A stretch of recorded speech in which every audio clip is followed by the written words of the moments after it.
Chapter 1826, Plato's and Carer. Gao Changkong led Batu and Guman back down. One of Emperor Indra's subordinates immediately asked anxiously, "Emperor, why did you let him go? That despicable outsider definitely hid something. Just saying that they fled on their own, without regard for the lives of others, is punishable by severe punishment." Emperor Indra's gaze was deep as he said, "You remember that they are outsiders." Several subordinates nearby suddenly fell silent. Yes, Gao Changkong was an outsider. Even after becoming a member of the 8 tribes, he was always ostracized by the others. But since Gao Changkong was very strong, he had also accomplished many tasks in Brahma. He was a mercenary who did things for money, but there was no need for him to die for Brahma. So when he fled, no one could say anything. After all, Brahma had not treated him like one of their own. But is it possible that they were involved in the deaths of the others? The mutant from the celestial beings asked. Emperor Indra folded his arms and said in a confident tone, "It couldn't have been him. He's not capable of such a beautiful job." He felt that he knew Gao Changkong very well. And he felt that Gao Changkong was now a dog that had been expelled from the Huashu kingdom and had to depend on them. How dare a dog go against its master? Karan city was once the capital of Fremons.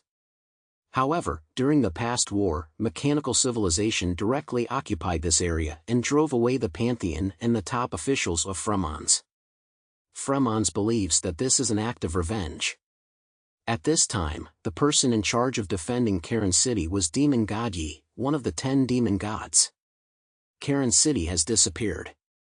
The entire city had been hollowed out, and deep excavations had been made beneath the earth, revealing many historical relics. But like his other companions, Demon God Yi had not found anything of value. They had discovered a few places like the black house that Zhang Yi had found. However, such things were not their true objective.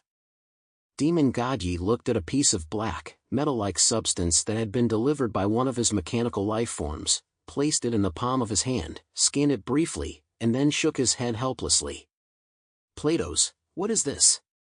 A somewhat confused voice came from the side, and to the right of Yi, a large metal head popped out, round and plump, its head twice the size of Yi's, looking like a giant lead ball. Yi, the demon god, was held up by Plato's finger as he looked up at the sky. The grayish-white sun seemed to be dying at any moment, and its sparse light shone down, shallowly passing through the translucent black metal block. "Just the dust of history," he said, and directly threw the black metal in his hand at the metal ball head next to him. "All our efforts have been in vain. They are not where we think they are." Sure enough, to measure the existence of a mighty god-level civilization using the level of our civilization is simply as ridiculous as a worm pondering the deep sea. The metal ball head took the black metal in its hands and looked delighted. With a boom, it stood up, and its body was twice as big as the demon god Yi Plato's. Apart from the somewhat comical round ball head, it had a burly and tall body, and its body was covered in an extremely heavy black armor. "Carer," Plato suddenly asked, looking at the round head that was happily playing with the metal block.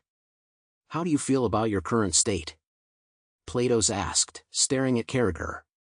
Carer looked blankly at Plato's and then laughed without thinking, although his laughter also had a metallic sound. "I feel great being with Plato's. It's just that I have to keep an eye on Plato's, otherwise one day you might suddenly disappear somewhere and I'll never see you again." He seemed a little lost as he lowered his head. Camelot, Montecabella, Angelotti. They were all like that, suddenly gone. Plato's was silent for a moment, not knowing how to answer Carragher's question. He looked up into the distance, where busy mechanical life forms were everywhere, following orders to clear away the dirt and construction waste and continue digging deeper into the earth. Plato's orders had ended. There was no point in continuing to dig, as what they were looking for was not under the land in the source of the human realm. But until they received new orders, they would continue to act according to the last order until their energy was exhausted. "Carer," Plato suddenly spoke. "Carer, He looked curiously at Plato's, his older brother. "Do you really want to see them again? I mean, the people from Camelot, Moncalieri, and Angelotti." Carragher's eyes, the two red crystals embedded in the round head, suddenly burst into light. Of course I do. With them, there will be more people to play with. Platos turned around and said indifferently, as long as the chips that record their memories are implanted in other mechanical life forms, they can display the same temperament as your friends. Do you think that's good? However, they only live in the past and don't have a future. They cannot grow up with you, and when you touch areas they don't understand, he pointed his finger at the mechanical life forms, they will fall into a state of downtime just like these guys. Do you want such a partner? Carragher suddenly covered his head, his eyes flickering. It's so complicated, so complicated. Carragher can't figure it out. Platos was silent, only seeing his somewhat confused younger brother, reaching out to stroke his arm. We will find the answer. Carragher. You will not always be like this. As long as we find the answer, our civilization can continue. You will get many new friends, and you will no longer be alone, as you were in the past, by my side. Just before that, Plato's head slowly twisted and looked into the distance. His tone was incredibly flat as he said, let's solve the problem at hand first. 200 kilometers away from here. 10 large transport aircraft slowly descended from the sky, and after the doors opened, parachutes hung down one after the other, heavy artillery. Soon, a huge army of heavy artillery was arrayed on the ground. In the sky, a fighter plane carrying a huge missile was already in a state ready to attack. Fremon's attacking troops have arrived at the battlefield. As the native troops, they have an advantage that other troops cannot match, which is the ability to mobilize the entire military power of Fremon's. It is obviously very foolish for Fremon soldiers to clash with those steel bodies in this huge battlefield. However, these powerful heavy artillery pieces are all improved versions after the end of the world. Although they are extremely heavy and difficult to move, they are perfect weapons for positional warfare. And to compensate for their difficulty of movement, they far exceed the old-fashioned artillery pieces of peacetime in terms of both firepower and range. The three leaders of the pantheon, Morana, the winter goddess, Alexei, thunder god Purin, and Jussenberg, the god of the moon, led the way, and thousands of elite Krufa warriors appeared in the snowstorm, fully armed. These warriors were wrapped in combat uniforms, and they exuded a strong murderous aura.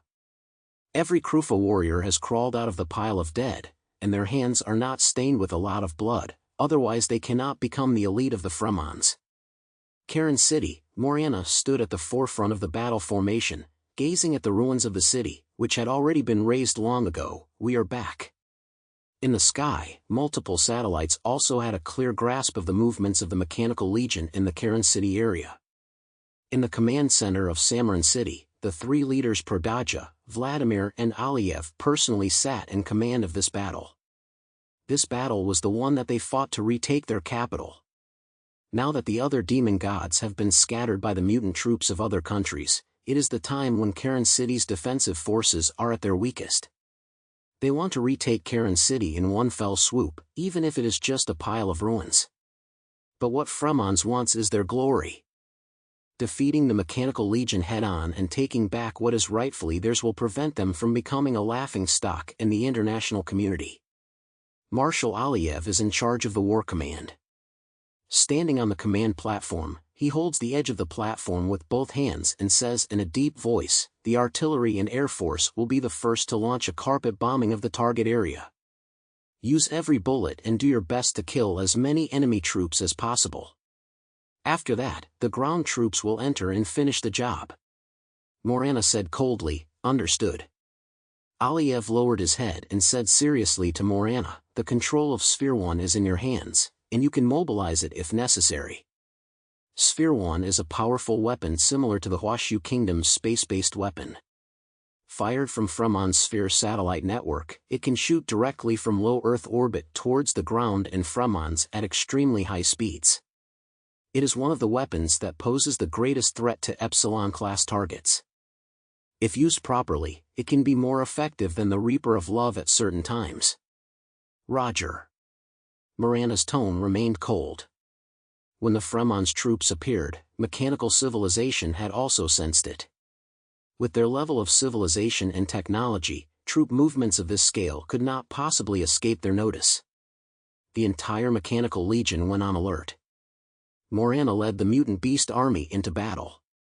At the same time, the entire artillery force, as well as the fighter jets in the sky carrying heavy missiles, began a fierce bombardment.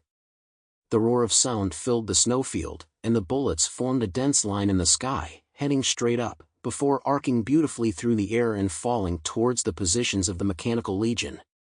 The Mechanical Legion was no less uncompromising. The mechanical life forms fired powerful laser cannons, knocking down the dense barrage of missiles in the air. Rows of war machine-like mechanical life forms planted themselves on the ground, then raised their cannons and began to counterattack. At this time, it was a moonless night. But the sky had already been lit up, and it was brighter than day. In the first round of the war, one of the most powerful beings in the human realm launched a fierce assault on the legions of mechanical civilization.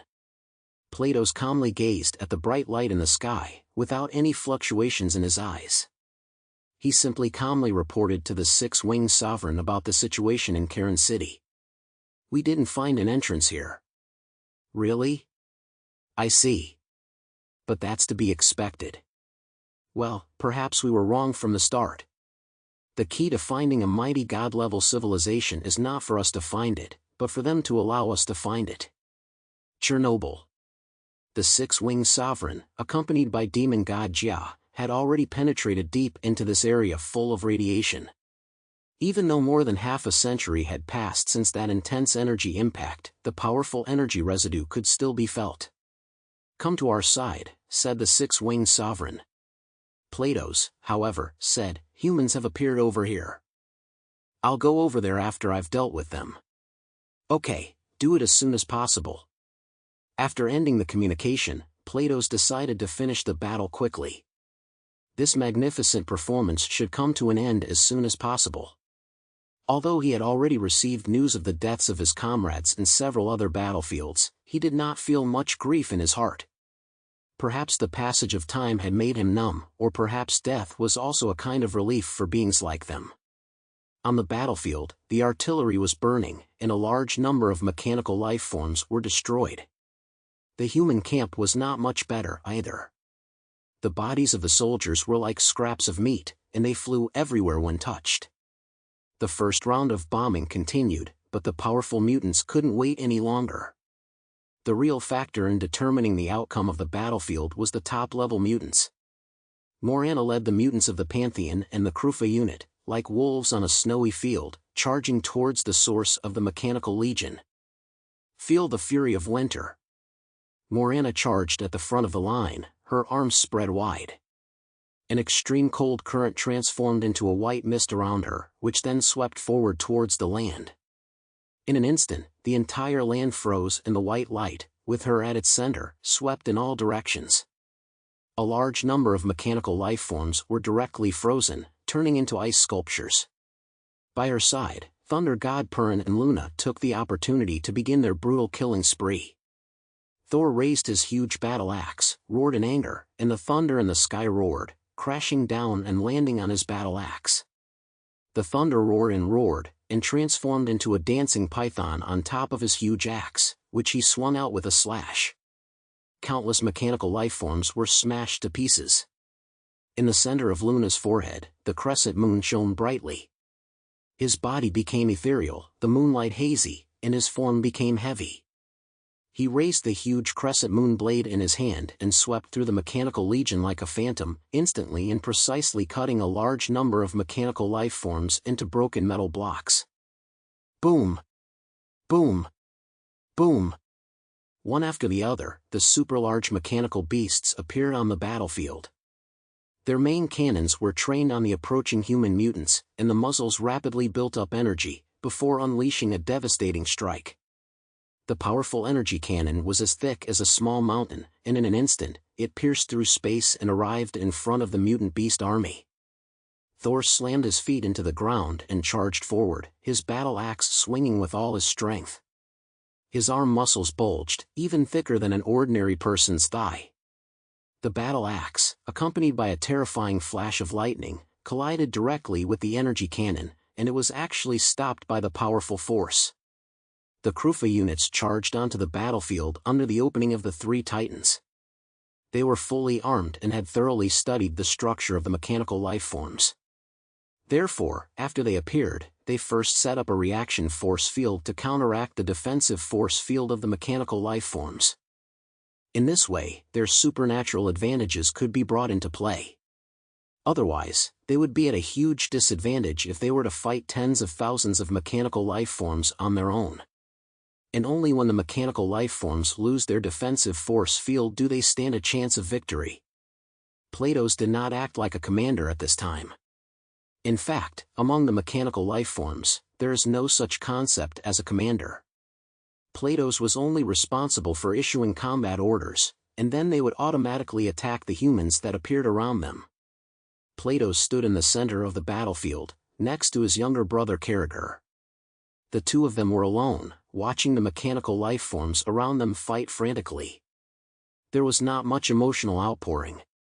Even when the mechanical lifeforms were destroyed, they were just pieces of steel that followed fixed procedures.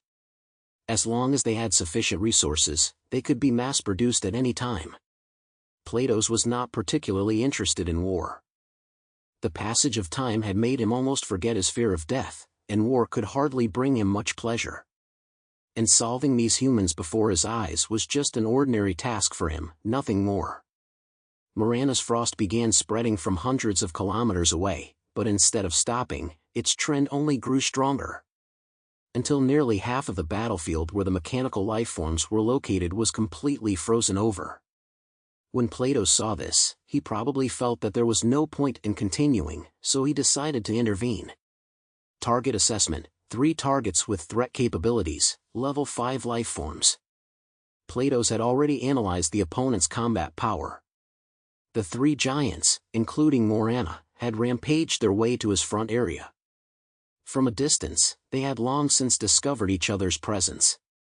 Even the attacks of the giant mechanical lifeforms could not have the slightest effect on Morana. She used frost to create a high wall, which was the most impenetrable barrier. Boom! Boom! The figures of several giant mechanical lifeforms appeared, blocking their path like small mountains. Thor and Luna wanted to go up and take care of them, but Morana reached out to stop them. "There's no time to waste, let me do it." Her eyes glowed a dark blue, and no one could see what she did, except that suddenly she disappeared from the spot. The next moment, she appeared in front of the several super-large mechanical lifeforms. Those super-large mechanical lifeforms froze in place, and their mechanical bodies were covered in frost. Rumble! There was a loud noise, as if a mountain had collapsed. Those super-large mechanical lifeforms, which had extremely powerful combat capabilities, suddenly shattered. They split into hundreds of metal pieces, collapsing under the thick frost. Thunder God Karan and Luna Jussenberg, who were behind her, watched the scene. Even though they had long known how powerful Morana was, they couldn't help but tremble. They were familiar with these guys. During the defense of the city of Karan, a powerful mutant of their level was already extremely difficult to deal with even if there were 2 of them. Even now, they have mastered the flaws of these mechanical lifeforms and will not find them as difficult to deal with, but they can definitely not do what Morana did, destroying 3 of them with a single hand. Huh! Platos looked at what was happening in front of him and a slightly curious look appeared in his eyes. Among humans, there are indeed some special individuals. This is no surprise. After all, in a group of billions of beings, there will always be transcendent beings that evolve due to the end of the world. This is very interesting, isn't it? He said to Karan next to him. Karan was looking at the 3 Moranas walking towards them, but he looked excited. Wow! They're so amazing. I thought they were just some worms on the surface, but I didn't expect them to be able to destroy the chariot. But they can't beat me and Platos. We 2 are the world's most powerful combination. Karan raised his steel fist and said to Platos in an excited voice, "Platos, long time no see, let's go fight." Platos smiled slightly. "Okay then. You take care of the 2 guys behind, and I'll deal with the female." He could already clearly judge the strength of the three giants of the pantheon based on the energy fluctuations on the battlefield. Okay, let's race to see who can defeat the enemy faster.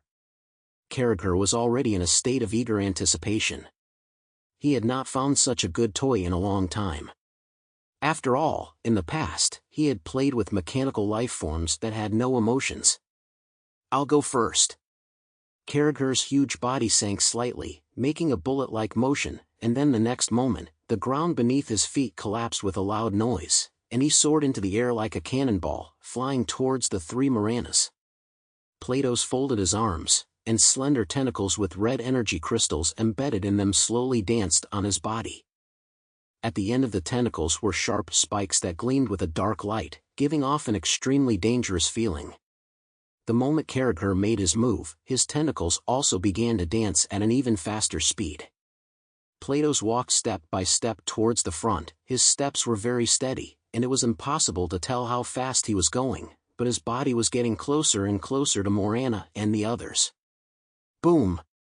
Karan landed in front of the three Maranas first. His huge body fell from a great height, causing the earth to tremble. Jussenberg frowned and said in a deep voice, "This guy's existence wasn't in the intelligence. What is this? An ordinary mechanical life form?" Pern's voice was a bit wooden. "No, someone who can follow the demon god Jia around is definitely no ordinary character.